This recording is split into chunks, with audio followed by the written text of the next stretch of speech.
Well, this is the Wild Preacher, Johnny Palmer, pastor of Calvary Baptist Church, the Grace Place. Love to hear from you. Just Calvary Baptist Church, 13408 West 72 Highway, Hiwasse, Arkansas, 72739. I don't think anybody's ever written me, but you can also just send it to Johnny Palmer at well, just never mind. I doubt anybody's going to write anyway. Well, uh, we continue our study, Lord willing, book of Ecclesiastes. The story is told of a father. He's a kind of a wealthy fella. And anyway, he took his sons on a trip to the country, and the idea was to show them how poor people lived and so forth. He's hoping they would appreciate their wealth. Anyway, they spent a couple of days and nights on a farm of what was considered to be a very poor family. And on their return trip, the father asked his son, well, how was the trip? And he said, man, it was great, Dad. And he said, well, did you see how poor people can be? And he said, oh, yeah. So what'd you learn from the trip? And the son answered, well, I saw we have one dog. They have four. We have a pool that reaches about to the middle of our garden. Well, they have a creek that seems to be endless. Said we have a piece of land to live on. They have fields that go on beyond sight. We buy food. They grow theirs. With this, the boy's father was speechless, and the son added, well, thanks, Dad, for showing me how poor we really are.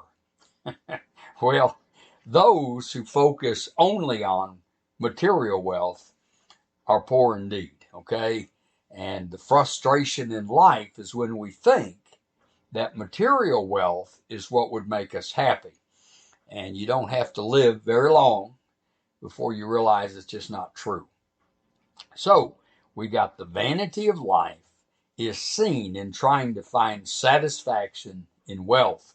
And we're in Ecclesiastes chapter 5. We'll just jump in at verse 8 and go all the way to chapter 6, verse 12. So let's dig in. First of all, wealth does not give an advantage, or it does give an advantage in society. It's going to take me a while to get going today. Wealth does give an advantage in society. It's just simply true.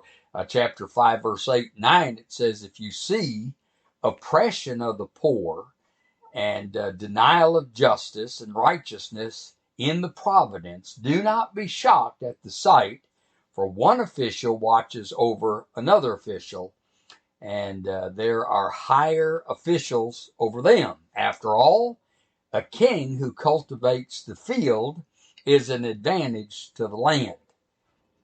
Now, this is kind of a complicated passage. I mean, it's one of those you read and you think, what? But the bottom line is it's saying that officials have an unfair advantage to attain wealth. And in turn, that wealth gives them an advantage, okay? I mean, wealth can be used to oppress poor people, can be used to get ahead in this world. And it's been rightly said, it takes money to make money. But getting ahead in society means nothing when you come to the end of your life. What good is it? Robert Ringer wrote this. He said, in my early 20s, I was introduced to Harold Hart, whose Wall Street investing had made him a millionaire. He said, one evening I visited Mr. Hart to do a deal. When I arrived, I found him resting in his favorite chair with servants waiting on him hand and foot. I sat there waiting as he stared blankly into space. Finally, he muttered, you know, nature has played a great hoax on man. You work all your life, go through endless numbers of struggles, play all the little petty little games, and if you're lucky, you make it to the top. Well, I made it a long time ago, and you know what? It doesn't mean a blankety thing. Nature's made a fool of man, and the biggest fool of all is me. Here I sit, in poor health, exhausted from years of playing the game, well aware that time is running out, and I keep asking myself, now what, genius? What's your next brilliant move going to be? All the time I spent worrying, maneuvering, it was all meaningless. He said, life is nothing but a big hoax. We think we're so important, but the truth is we're nothing. Well, he had it spot on, right? Well, wealth does give an advantage in society. Second of all, wealth does not satisfy. That's chapter 5, verse 10 through 11, and then chapter 6, 1 and 2. The problems, there's first of all the problem of greed. In 5:10 it says, he who loves money will not be satisfied with money, nor he who loves abundance with its income. This too is vanity. The Living Bible says this, he who loves money shall never have enough. The foolishness of thinking that wealth can bring happiness. John D. Rockefeller was once asked, how much money does it take to satisfy a man? And he said, well, just a little bit more. He once said, I have made many millions, but they have brought me no happiness. He said, I would rather barter them all for the days I sat on an office stool in Cleveland and counted myself rich on $3 a week. So the problem of greed, and then there's the problem of God. Chapter 6, verses 1 and 2, he said, there's an evil which I have seen under the sun, and it's prevalent among men, a man to whom God has given riches and wealth and honor, so that his soul lacks nothing of all that he desires, and yet God has not empowered him to eat from them, for a foreigner enjoys them. This too is vanity and a severe affliction.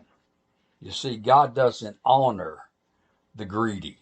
And this is the big problem that we have. We don't see God behind things. It's amazing how Satan has deceived this nation, where this foolish talk, hoax about, that man is the one that is causing, this global change in the weather and so forth. They can't get it in their head that God is sovereignly in control of the weather. And nobody has come to understand that the reason we're having all these problems is we have totally rejected God and his son, Jesus Christ. Okay? And so as long as Satan is going to get people to believe some foolish nonsense about man-made climate change, we stiff-arm the Holy Spirit as he's trying to speak to us through all these calamities that are happening. We don't understand that God's trying to get our attention because we're so ignorant that we ignore God and focus on man. It's almost bizarre, Well, the Message Bible translates this verse in Ecclesiastes 6:2. He said, there are people, for instance, on whom God showers everything, money, property, reputation, all they ever wanted and dreamed of, and then God doesn't let them enjoy it. As I said, America has clearly rejected God, and as a result, God has seen to it that people don't even recognize the prosperity that they have.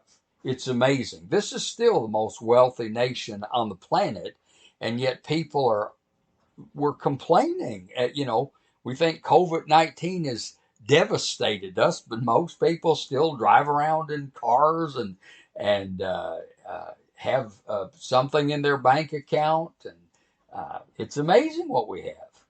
Affluenza is an hour-long PBS documentary which begins with a look at car commercials from the 1950s. Okay? The narrator says, are you old enough to remember the 1950s? That golden age of prosperity following the Second World War. Scenes of a prosperous family in the 1950s are shown as the narrator continues. He says, we felt richer then than we do now.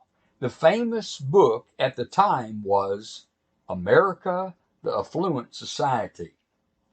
New York psychologist Paul Watchdale comments,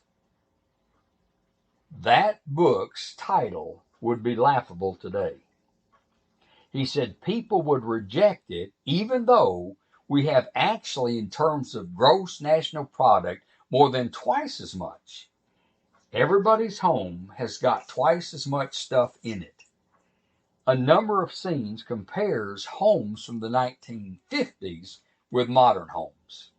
The narrator says back in 1958, now listen to this, only 4% of American homes had dishwashers. Now more than half do. Less than 1%, listen, less than 1% had colored televisions. Now 97%. There were no microwaves, VCRs, or personal computers. The narrator continues, never enough, so much stuff, so little space, even though the average new house has grown larger every single decade. He said now many new homes have 3-car garages, nearly 900 square feet of garage space alone, which is about the size of an entire home in the 1950s. Ford commercials from the 1950s are compared with footages of modern cars. The narrator says, in that gilded new world, hardly any new cars had air conditioning. Today, 90% have air conditioning. Economy cars offer more features now than luxury cars did then. A 1950s Chevrolet commercial is shown while the narrator says, just as they did in the 50s, new cars help us keep up with the Joneses. The point is, what they had back in the 50s is nothing compared to the wealth and advances that we have today. And yet they consider themselves rolling in wealth, while most today view themselves as broken and disadvantaged. The big difference between the 1950s and today, they had an awareness and a gratitude towards God, something that is rarely found today. And I'm telling you, if you leave God out of the picture, hey, wealth means absolutely nothing. You're blind to your wealth. Well, then there's the parasites in 5:11. When good things increase, those who consume them increase. So, what is the advantage to their owners except to look on?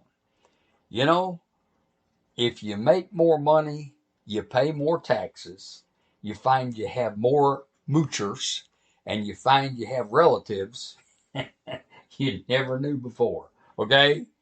And I read this. It was an all-you-can-eat buffet at the bank, and an army of termites munched through 10 million rupees. That's like $222,000 in current notes stored in the steel chest in the bank in northern India. All right? The bank manager discovered the damage when he opened the reinforced room in an old bank building. The article says, if you become wealthy, human termites will show up at your doorstep. Bill Curry of South Boston worked most of his life as a cafeteria cook for the Merit Food Company. Modest income, but he managed to provide for his wife and his son, his daughter. So when Bill Curry won the state lottery, $3.6 million, his first thought was just to buy a Dalmatian puppy for his youngster. That was the extent of the celebration. But then the parasites converged. The lawyers, the investment advisors, the accountants, the financial and analysts, he was overwhelmed by all of them. It says, and by people wanting handouts. All manner of charities ascended on him. He returned to his job in the cafeteria, but even there, financial advisors were everywhere. His nearest relative says, there's no doubt about it, in the week since he won the lottery, it was not the money